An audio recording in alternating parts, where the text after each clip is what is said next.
आज हम देखेंगे कि कैलकुलेशन ऑफ इंटरमीडिएट कंजम्पशन, कि मध्यवर्तीय उपभोग या खपत हम कैसे निकालते हैं, कैलकुलेशन ऑफ इंटरमीडिएट कंजम्पशन। तो इसके हम 3 केस देखेंगे। केस फर्स्ट, कि जब हमें इंपोर्ट्स गिवन हो और इंटरमीडिएट कंजम्पशन गिवन हो। तो यहाँ हम देखते हैं इंपोर्ट्स हमें दिया है 500 रुपीज़ एंड इंटरमीडिएट कंजम्पशन दिया है हमें 1500 रुपीज़। तो इसमें इंटरमीडिएट कंजम्पशन कितना आएगा? डायरेक्ट 1500। क्यों? क्योंकि इंटरमीडिएट कंजम्पशन में ऑलरेडी इंपोर्ट्स की वैल्यू इंक्लूडेड है, इसीलिए हमारा यहाँ पे हम इंटरमीडिएट कंजम्पशन को लेंगे और इंपोर्ट्स को कंसीडर नहीं करेंगे। सेकंड केस देखते हैं, purchase of raw materials from domestic firm, that is 1000 rupees. Second, imports. अब यहाँ हम देखेंगे इंटरमीडिएट कंजम्पशन जो निकलेगा IC, तो ये raw material from domestic firm है ये, और इम्पोर्ट्स, तो ये दोनों क्या हो जाएंगे? ऐड हो जाएंगे, +1 एंड +2, दैट इज़ क्या होगा? 1000 rupees and 800 rupees, that is 1800 rupees, 1800। Third case देखते हैं कि जब हमें परचेज ऑफ रॉ मटेरियल दिया हो। देखिए यहाँ पे ये purchase of raw material from domestic firm था, बट यहाँ पे क्या परचेज ऑफ रॉ मटेरियल कितने का है? ₹2000, और इम्पोर्ट्स गिवन है ₹500। तो यहाँ पे हमारा IC कितना होगा? इंटरमीडिएट कंजम्पशन ओनली ₹2000 होगा। क्यों? क्योंकि इम्पोर्ट्स को हम नहीं लेंगे, ये हमारा total purchase of raw material है, means final purchase of raw material है। यहाँ पे हमारा डोमेस्टिक फर्म था, यहाँ पे हमारी टोटल वैल्यू दी हुई है, इसीलिए हम केवल इसको कंसिडर करेंगे और इसको कंसिडर नहीं करेंगे। आगे हम देखेंगे वैल्यू ऑफ आउटपुट हम कैसे निकालते हैं, और उसके बाद हम प्रोडक्ट मेथड स्टार्ट करेंगे। अब हम सीखेंगे कि वैल्यू ऑफ आउटपुट हम कैसे निकालते हैं। तो उससे पहले हम जानेंगे कि वैल्यू ऑफ आउटपुट होता क्या है। तो value of output refers to market value of all goods and services produced during a period of 1 year. Means ये क्या है कि ये एक market value of all goods and services की एक वैल्यू है जो कि 1 साल के अंदर प्रोड्यूस की जाती है। 1 साल मीन्स एक अकाउंटिंग पीरियड है। अब देखते हैं हम कि वैल्यू ऑफ आउटपुट कैसे निकालते हैं। वैल्यू ऑफ आउटपुट के भी 2 केस है। पहला कि जब हमारे पास पूरा का पूरा आउटपुट सोल्ड हो जाए एक अकाउंटिंग ईयर के अंदर, और दूसरा जब वो पूरा आउटपुट सोल्ड नहीं हो, मीन्स कुछ सोल्ड हुआ और कुछ बच गया। तो जो पूरा आउटपुट सोल्ड हुआ मीन्स एंटायर आउटपुट जो हमारा सोल्ड हुआ, तो उस केस में वैल्यू ऑफ आउटपुट ही हमारा क्या होगा? सेल्स होगा। किस केस में? जब हमारा entire output is sold in an accounting year, तो वैल्यू आउटपुट ही हमारा इक्वल्स टू होगा सेल्स के। सेकंड केस में देखेंगे entire output is not sold, means अगर आउटपुट हमारा पूरा सोल्ड नहीं होता है तो उस केस में हमारा वैल्यू ऑफ आउटपुट कैसे निकलेगा? तो value of output equal to sales plus change in stock, delta refers to change. So delta stock equal to means change in stock equal to क्या होगा?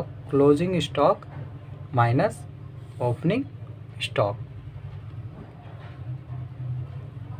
अब देखते हैं value of output quantity into price plus change in stock, यानी value of output निकालने के भी 3 तरीके हैं, 3 मेथड्स हैं, जिसमें पहला कि आउटपुट पूरा सोल्ड हो जाए तो वैल्यू ऑफ आउटपुट ही हमारा सेल्स हो जाएगा। सेकंड, जब एंटायर आउटपुट आपका पूरा सोल्ड ना हो तो value of output equal to sales plus change in stock. और third one, value of output equal to quantity into price plus change in stock.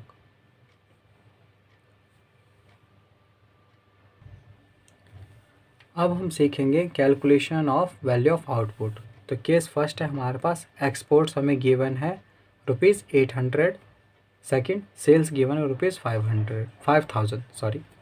तो वैल्यू ऑफ आउटपुट हमारा क्या होगा, ₹5000। कैसे, क्योंकि हमने पिछली क्लास में हमने पढ़ा था कि टोटल सेल्स में हम क्या लेते हैं, फर्स्ट क्या था,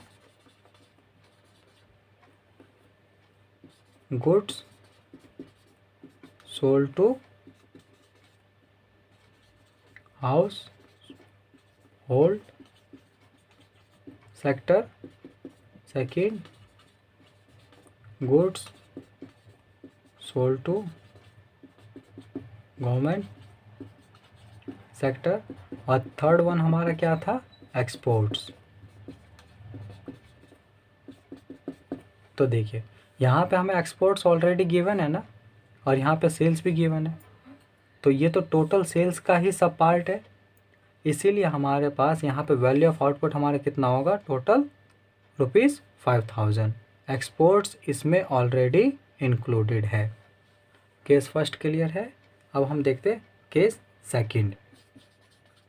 केस सेकंड क्या है हमारे पास, फर्स्ट डोमेस्टिक सेल्स गिवन है, डोमेस्टिक सेल्स गिवन है कितना, रुपीज़ हमारे पास गिवन है ₹1000, और सेकंड हमारे पास गिवन है एक्सपोर्ट्स, एक्सपोर्ट्स हमारे पास गिवन है ₹500। तो इस केस में हमारे पास वैल्यू ऑफ आउटपुट कितना निकलेगा, value of output equals to, अब डोमेस्टिक सेल्स है means goods sold to household sector और goods sold to government sector. तो डोमेस्टिक की बातें चल रही हैं, मीन्स ये प्लस एक्सपोर्ट्स, यानी ये दोनों ऐड होकर हमारे पास वैल्यू ऑफ आउटपुट आएगा। तो first plus second, this implies ₹1000 plus ₹500 equals to ₹1500। अब हम नेशनल इनकम का फर्स्ट मेथड करेंगे, जिसे हम कहते हैं प्रोडक्ट मेथड।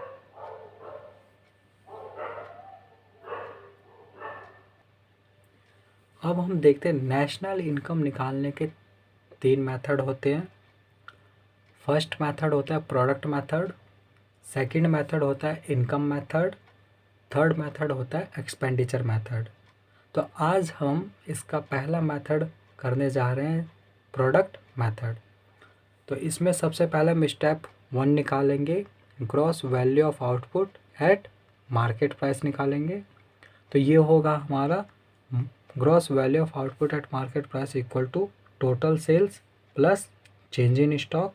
और चेंज इन स्टॉक हम कैसे निकालते हैं, तो closing stock minus opening stock. जब हमारा फर्स्ट स्टेप निकल जाएगा, फिर हम सेकंड स्टेप निकालेंगे। सेकंड स्टेप में हम निकालेंगे net value added at factor cost. तो ये देखिए हम कैसे निकालेंगे, देखिए हमें क्या निकालना है, net value added at factor cost. तो जो हमें निकालना है, क्या जो हमें निकालना है, यानी फाइंड आउट,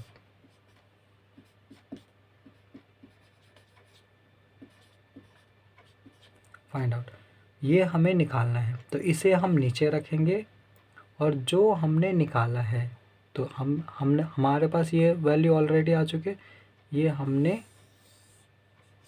यहाँ निकाला है। तो जो हमें गिवन है उसे हम ऊपर रखेंगे, और जो हमें निकालना है उसे हम नीचे रखेंगे। तो देखिए ये है हमारा ग्रॉस, ये हमारा वैल्यू, ये है आउटपुट एट मार्केट प्राइस, ये हमने यहाँ पे निकाला है। अब हमें निकालना क्या है, net value added at factor cost. तो जब हम ग्रॉस से नेट पे जाएंगे तो हम क्या माइनस करेंगे, डेप्रिसिएशन। हमने पिछली फर्स्ट क्लास में आपने बताया था कि हम ग्रॉस से नेट पे जाते हैं तो हम क्या माइनस करते हैं। आज हम फिर से देखते हैं, जब हमें नेट निकालना हो तो हम ग्रॉस में से क्या माइनस कर देंगे, डेप्रिसिएशन, तो हमारा नेट आ जाएगा। वैल्यू से वैल्यू कैंसिल हो जाएगा। और आउटपुट से जब हम एडेड पे जाएंगे तो हम इंटरमीडिएट कंजम्पशन हम माइनस करेंगे। ये हमने फर्स्ट क्लास में हमने सीखा था कि वैल्यू ऑफ आउटपुट हम कैसे निकालते हैं। तो आउटपुट से एडेड पे जाएंगे तो हम माइनस इंटरमीडिएट कंजम्पशन करेंगे। और मार्केट प्राइस से हमें किस पे जाना है, फैक्टर कॉस्ट पे। तो मार्केट प्राइस से जब हम फैक्टर कॉस्ट पे जाते हैं, मीन्स फैक्टर कॉस्ट जब निकालते हैं, तो फैक्टर कॉस्ट निकालेंगे तो हम क्या माइनस कर देंगे, मार्केट प्राइस में से हम माइनस NIT कर देंगे, तो हमारा क्या आ जाएगा, फैक्टर कॉस्ट। और NIT का फॉर्मूला क्या होता है, indirect tax minus subsidies. But यहाँ पे माइनस है तो ये क्या होगा, माइनस का इनडायरेक्ट टैक्स प्लस सब्सिडीज़। तो सेकंड स्टेप जब हमारा निकल जाएगा, उसके बाद हम निकालेंगे third step, last, means national income. और नेशनल इनकम हमारा होता है net national product at factor cost. इससे पहले हम यहाँ पे देखते कि इस फॉर्मूला को हम अप्लाई कैसे करेंगे। तो ये हम यहाँ पे देख रहे थे net value added at factor cost. तो net value added at factor cost equal to क्या होगा, यही हमारी डोमेस्टिक इनकम भी कहलाएगी। ये देखिए, और डोमेस्टिक इनकम हमारा किस पे होता है, NDP एट FC। मीन्स आपको अगर क्वेश्चन में NDP एट FC निकालने को कहे या net value added at factor cost कहे, तो इसका मतलब क्या मांग रहा है कि डोमेस्टिक इनकम हमें निकालना है। तो डोमेस्टिक इनकम इक्वल टू क्या होगा, gross value of output at market price, जो हमने फर्स्ट में निकाला था, माइनस कर देंगे डेप्रिसिएशन, माइनस आउटपुट से एडेड पर जाएंगे तो इंटरमीडिएट कंजम्पशन माइनस करते हैं, माइनस इंटरमीडिएट कंजम्पशन। अब मार्केट प्राइस से फैक्टर कॉस्ट पर जाएंगे तो हम क्या करते हैं, माइनस NIT, तो माइनस NIT। ये करने के बाद हमारे डोमेस्टिक इनकम आ जाएगा। और थर्ड स्टेप में हम निकालेंगे नेशनल इनकम। नेशनल इनकम हमेशा किस पे होगा, net national product at factor cost. तो इस नेशनल इनकम इक्वल टू क्या हो जाएगा, डोमेस्टिक इनकम में अगर हम NFIA ऐड कर दें तो ये हमारा क्या निकल जाएगा, नेशनल इनकम। और डोमेस्टिक इनकम को हम क्या कहते हैं, NDP at FC plus NFIA। अब NFIA क्या होता है, तो net factor income from abroad. ये हम नेक्स्ट में देखते हैं।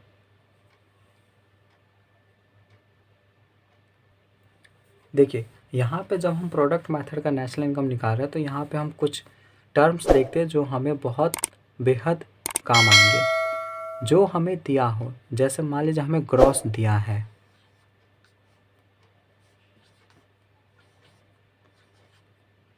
ग्रॉस दिया है और हमें क्या निकालना है, नेट निकालना है, नेट। तो ग्रॉस से हम नेट पे जा रहे हैं तो हम क्या माइनस कर देंगे, डेप्रिसिएशन।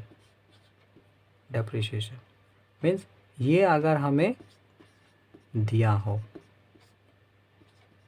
दिया है और ये हमें क्या करना है, फाइंड करना है। ठीक, फर्स्ट ये हो गया हमारा। सेकंड देखिए, जो हमें न्यूमेरिकल्स में बहुत हेल्पफुल रहेगा हमारे लिए, फर्स्ट हो गया। सेकंड, फैक्टर कॉस्ट से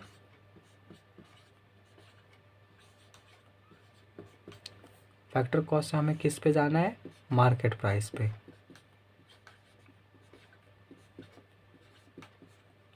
मार्केट प्राइस, तो इसमें हम क्या कर देंगे, प्लस NIT कर देंगे, प्लस NIT।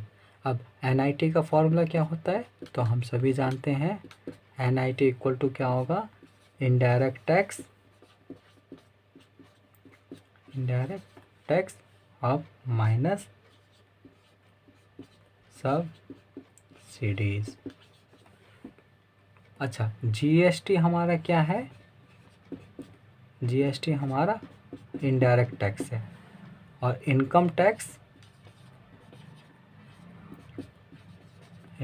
हमारा डायरेक्ट टैक्स है, तो हम यहाँ पे इनडायरेक्ट टैक्स लेते हैं नेट NIT में। अब फैक्टर कॉस्ट से मार्केट प्राइस हो गया। अब सेम अगर हम मार्केट प्राइस से हम किस पे जा रहे हैं, फैक्टर कॉस्ट, तो हम क्या कर देंगे माइनस NIT। अब जैसे हमें डोमेस्टिक दिया हो, मीन्स डोमेस्टिक इनकम जब हम निकालते हैं, डोमेस्टिक से नेशनल इनकम जब निकालते हैं, तो डोमेस्टिक से जब हम नेशनल पे जाएंगे तो हम क्या कर देंगे प्लस NFIA, इसे हम ऐड कर देंगे। और जब हमें नेशनल इनकम से डोमेस्टिक निकालनी हो, नेशनल से क्या निकालना डोमेस्टिक, तो क्या कर देंगे माइनस NFIA, इसे माइनस कर देंगे। अब हमारा क्या रह गया, अब हम देखेंगे नेक्स्ट में तो NFIA। अब NFIA हम देखते हैं NFIA कैसे निकालते हैं, ठीक है। NFIA निकालेंगे तो NFIA क्या होगा, net factor income from abroad, तो इक्वल टू क्या होगा factor income received from abroad minus कर देंगे factor income paid to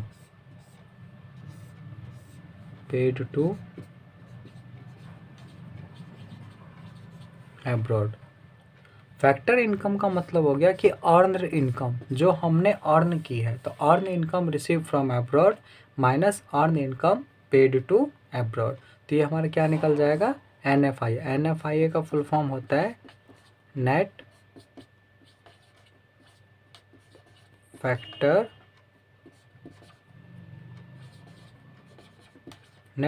income from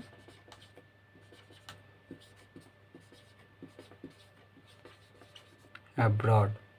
okay, तो नेशनल इनकम जब हम निकालेंगे, नेशनल इनकम हमारा किस पे होता है NNP एट FC, तो NDP एट FC प्लस हम क्या करेंगे NFIA। और अभी हमने सीखा था कि NDPFC को और क्या कहते हैं NVA at FC plus NFIA या NDP at FC plus NFIA, हम ऐसे नेशनल इनकम निकालेंगे। अब हम इसके कुछ क्वेश्चन सॉल्व करते हैं कि नेशनल इनकम हम प्रोडक्ट मेथड से कैसे निकालते हैं। अब देखिए यहाँ पे हमें क्या निकालना है, कैलकुलेट डोमेस्टिक इनकम या NDP एट FC, और हमें क्या क्या गिवन है, GNP एट MP गिवन है 6000, NIT गिवन है 100, डेप्रिसिएशन गिवन है 100 और NFIA गिवन है हमें 400। अब हम NDP एट FC निकालते हैं। तो हमें पता है, अभी हमने पढ़ा था कि जो हमें गिवन है उसे हम ऊपर रखेंगे GNP एट MP, GNP